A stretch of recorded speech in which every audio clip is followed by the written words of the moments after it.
Patrick Kennedy, Andrea Prat. The 25th of November 2017. Real news is an antidote to fake news, but how much political information do we access and where does it come from? Based on an analysis of news consumption in 18 countries, this column shows that low-income, low-education voters use fewer information sources. This pattern is reflected at the aggregate level, with countries with high income inequality also demonstrating high information inequality. News sources that cater to information-poor audiences have greater media power, and there is no evidence that public service broadcasting reduces information inequality. There is ample evidence that news reporting is often biased and that such bias has a causal effect of voting. Puglisi and Snyder 2016. The issue has become even more prominent after the controversy over the role of fake news in the 2016 U.S. presidential election. Alcott and Jensko 2016. A powerful defense against biased or fake news is real unbiased news. We are less likely to be affected by false and skewed reports if we receive unbiased political information from reliable sources. But how many of us do? Is it the case that some of us access a lot of high-quality news while others are information poor? It is crucial to distinguish between media production and consumption. In Western democracies, the truth is out there. A number of sources produce high-quality political information and make it available on the internet at zero or low cost. However, is this information actually consumed? In other words, where do people get their news? We have tried to answer this question in two recent papers. Pratt forthcoming focuses on the U.S., while Kennedy and Pratt 2017 covers 18 countries, all large EU countries, plus Brazil, Turkey, Japan, Australia, and the U.S. For the U.S., our data come from Pew phone interviews, Reuters questionnaires, and the Simmons National Consumption Survey, a commercial consumption survey not focused on news, and for the other 17 countries they come from Reuters. It is surprisingly difficult to obtain useful evidence in this area. Almost all news consumption data sets are platform-centric, meaning they only cover one particular platform, such as Nielsen television ratings, newspaper circulation information, or a number of internet usage surveys. Data like this provide a highly incomplete picture, as the following example illustrates. Suppose we learn from one dataset that 50% of the population get their news from television, and we learn from another dataset that 50% read a newspaper. If we cannot merge the two datasets, this information is consistent with a situation where every citizen has one source of information, but also with a situation where half of the population is completely uninformed. Our work instead exploits person-centric datasets. For a random sample of citizens, we aim to learn about all the news sources they use, including traditional platforms like newspapers and television, as well as every form of new media versions of old platforms, pure internet sources, news aggregators, social media such as Facebook, etc. News consumption appears to be highly unequal. In our 18-country sample, the average number of sources respondents access is increasing in their income and education level.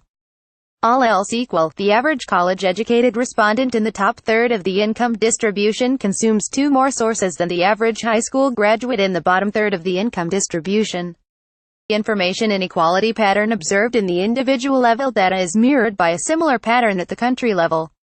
Figure 1 plots information inequality and income inequality, both defined as Gini coefficients, one on income, the other on number of sources, for the 16 high-income countries in our sample.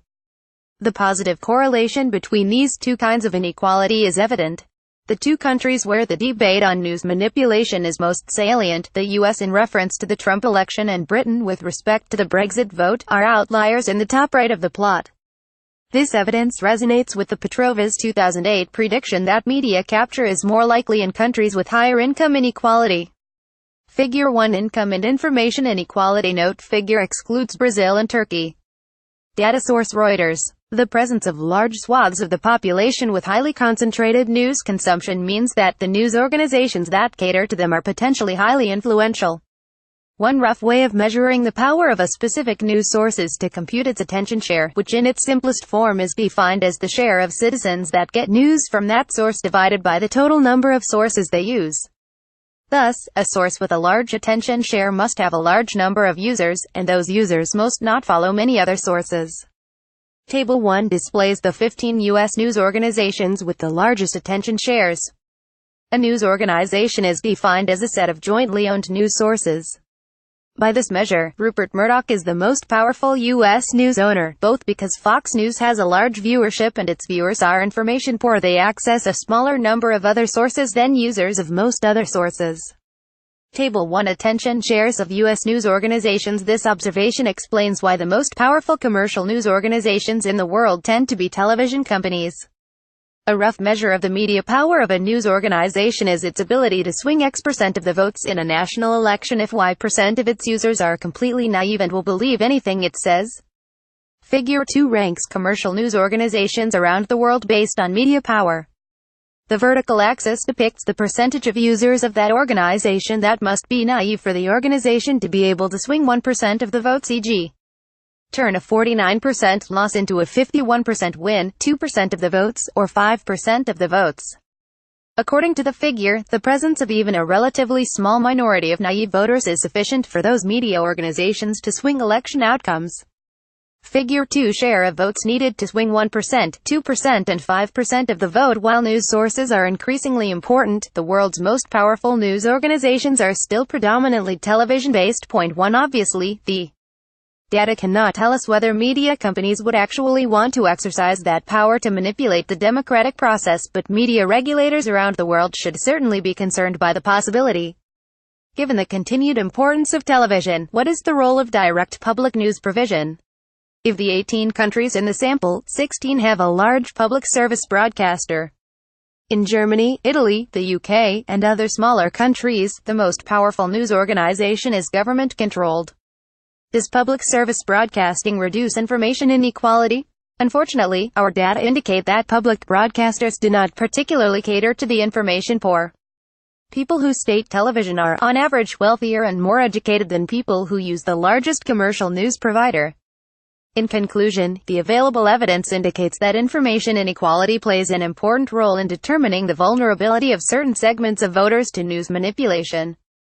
In turn, this makes a certain set of large news organizations particularly powerful. Future research should explore the possibility that this creates a vicious circle, whereby information inequality generates media capture, thus protecting the political interests of elites and maintaining income inequality, which in turn perpetuates information inequality.